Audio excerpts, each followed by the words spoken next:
Can you please not come in from tomorrow? That's what the boss's daughter, the manager, said to me as soon as I arrived at the office. I knew she didn't like me, but I didn't realize it was to this extent. Stunned, I decided to comply with her words. However, days later, the manager would end up apologizing to me.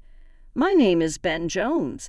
I had finally been assigned to the planning department I'd always wanted to join since joining the company, and I was diligently working every day. But I had a problem.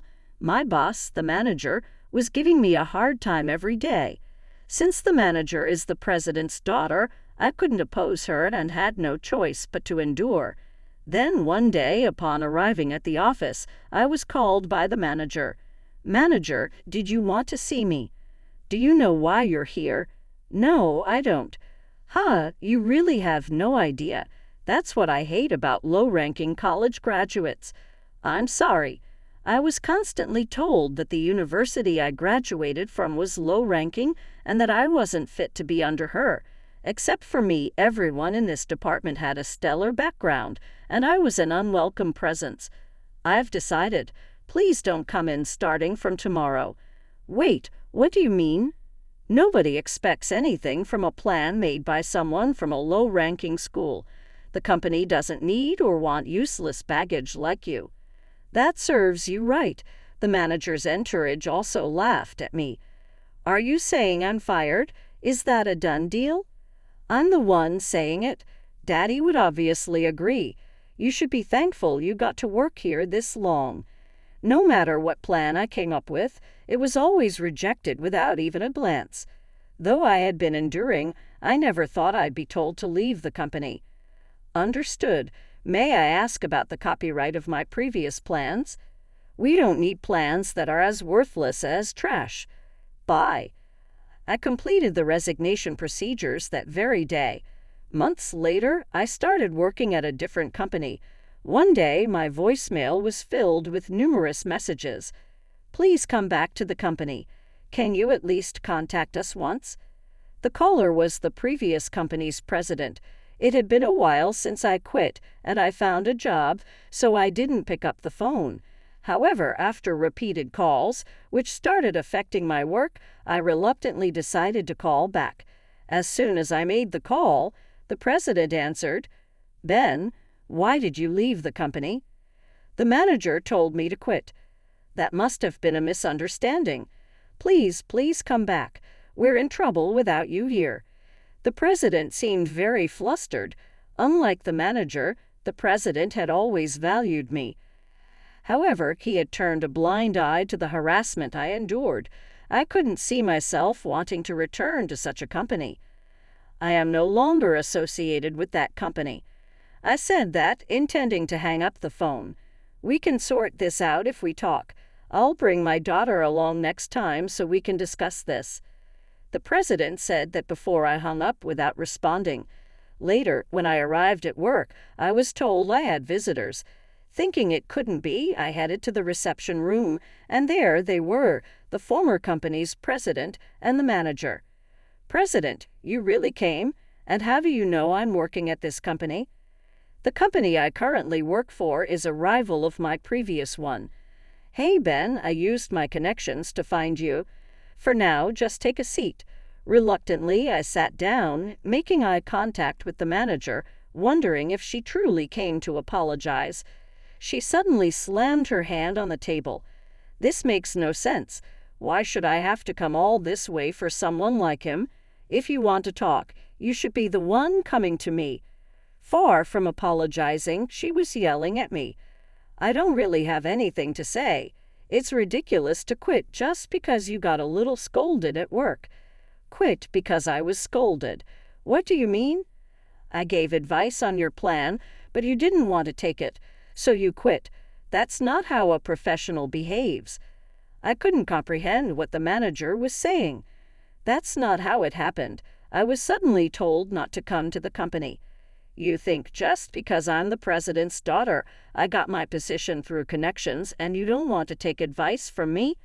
The manager kept spouting nonsense without caring about what I had to say. "Wait, that's not true. You never even looked at my plans." Dad, I've been enduring until now, but I can't anymore. He always looked down on me because I'm a woman. The manager ignored my words and acted as if she was seeking comfort from the president. My daughter was treated like that. None of that is true. So you're saying her crying is a lie? I'm disappointed, Ben. I didn't think you were that kind of person. Hearing the president's words, the manager glanced at me and smirked. Moreover, it's outrageous to get reemployed by a rival company. I really wanted to continue working in the same field. That's why I made the difficult decision to join this company. That was the truth. Even after joining the planning department I aspired for, I was completely ignored by the manager and never got the chance to prove my capabilities. I couldn't bring myself to leave this industry, and my current company welcomed me.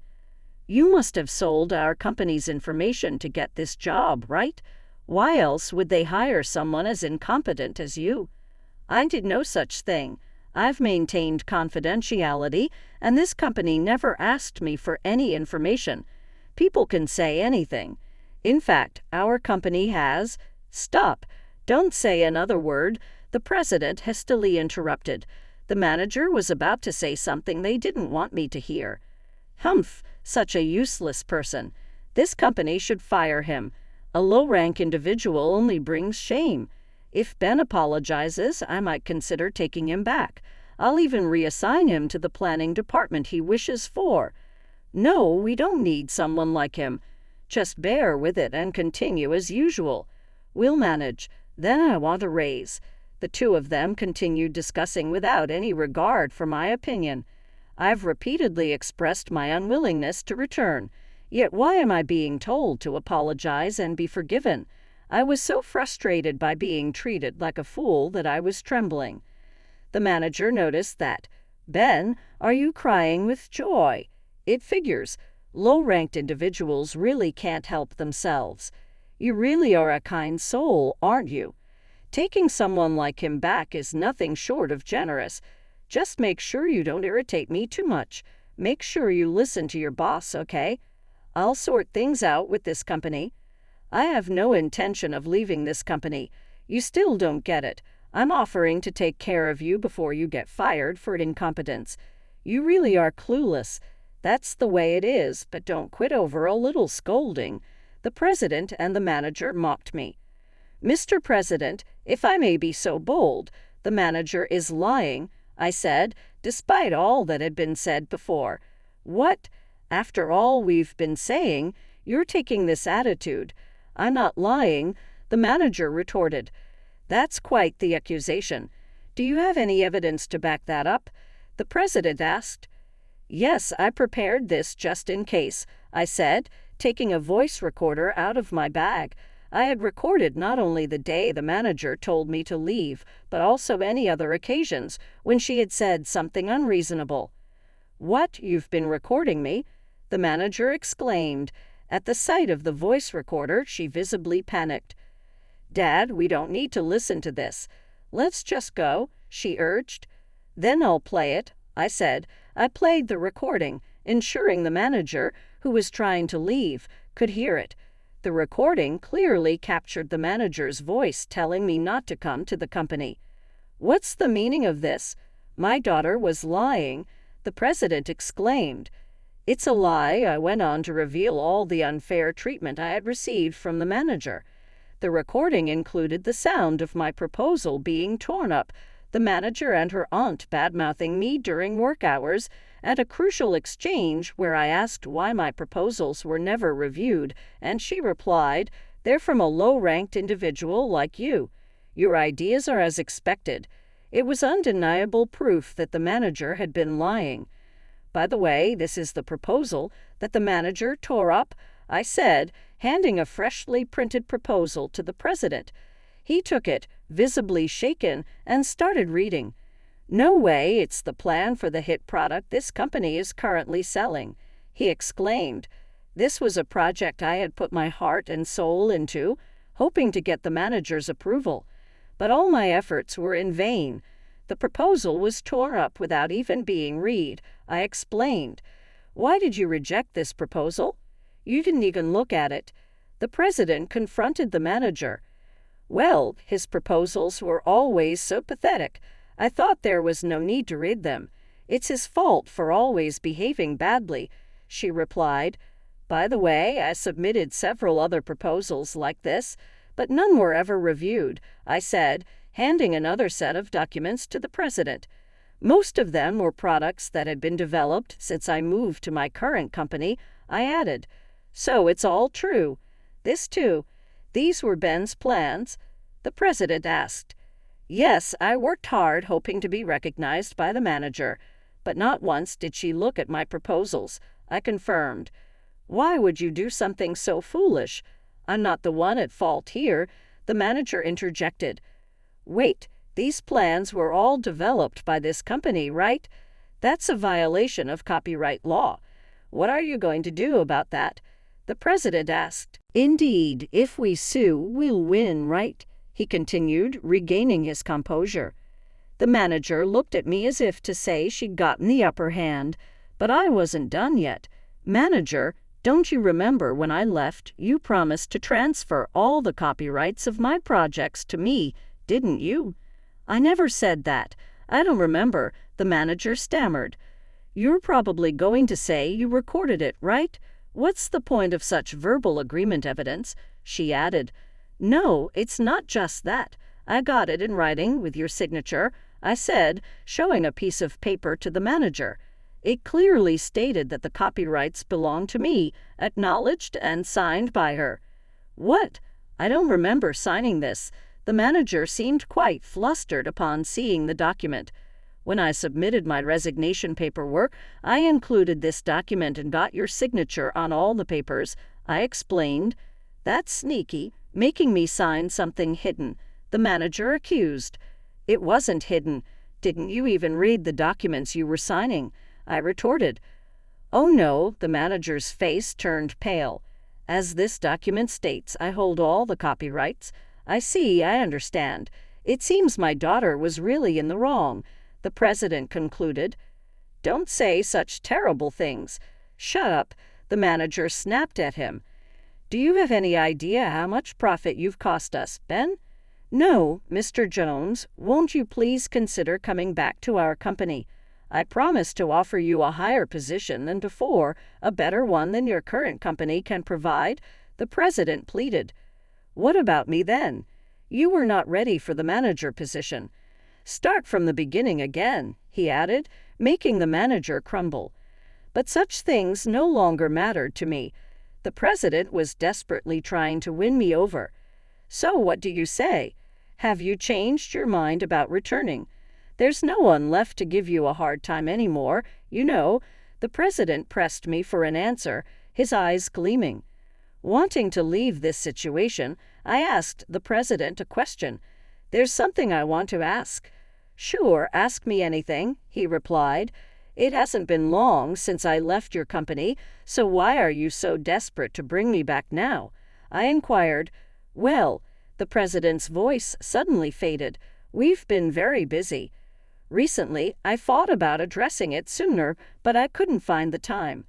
Sorry I didn't miss the president's eyes darting around as he made excuses. Is that so? Because it seemed like you were mostly playing golf when I was working there. That was necessary for business networking. If you want, I can take you with me from now on. No, that's all right. Feel free to reach out anytime.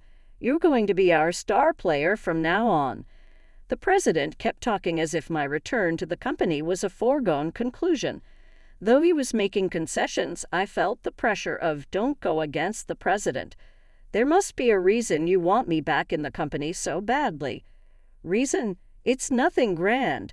I just want to make things right for you, especially since my daughter caused you trouble. The president seemed to be dodging the issue with smooth talk, but I knew the president's real motive, making this all a futile effort. Our company's performance has been growing, and your company has started to stagnate right after I joined. The products I planned hit the market successfully, skyrocketing sales and rapidly increasing the company's reputation. I even got interviewed on TV as the planner. Compared to this thriving company, the president's company's performance had been lackluster. Being a traditional company, it failed to incorporate anything new and lacked buzz. Once seen as rivals, the difference between the two companies is now like night and day. Did you see me on TV? Is that why you hastily contacted me? Well, what was it again? Didn't you realize I had left, or that your company's performance wasn't growing until you saw me on TV? I had a lot I wanted to say. Why did he ignore the harassment I was receiving? Why didn't he inquire when I had to leave abruptly for an unreasonable reason? But conveying that to the president now meant nothing.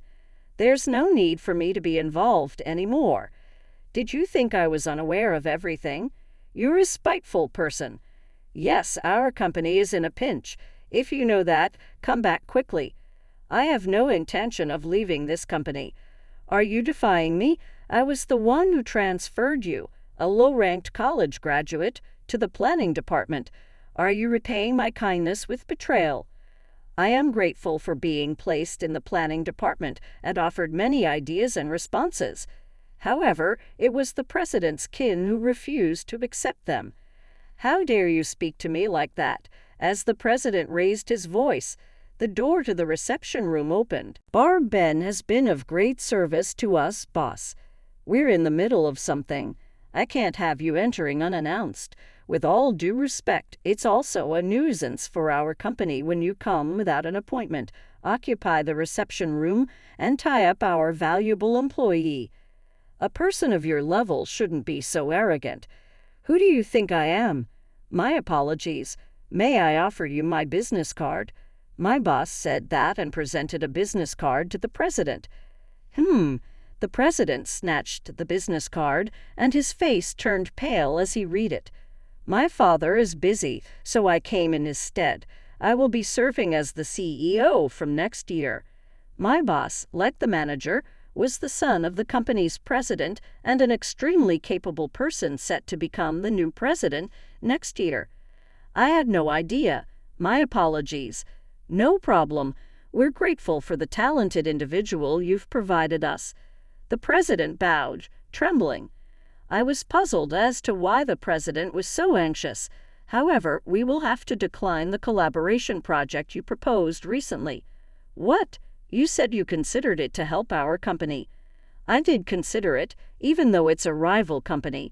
Seeing a traditional manufacturer falter doesn't feel right. Then why? Seeing the character of you and your daughter, I couldn't bring myself to support you. Please reconsider. I apologize for everything.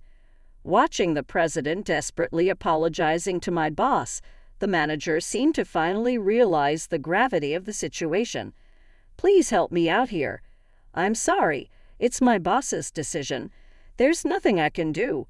No way. After that, the president and the manager were escorted out by the security guards. Ben, I believe in you. I'll be waiting, the president shouted as he left. I just watched him go. Later, I heard that the manager's company's performance continued to plummet, making management difficult. The calls kept coming after that day, so I've changed my phone number. Meanwhile, the company I work for continues to grow rapidly. I want to keep working here for the foreseeable future.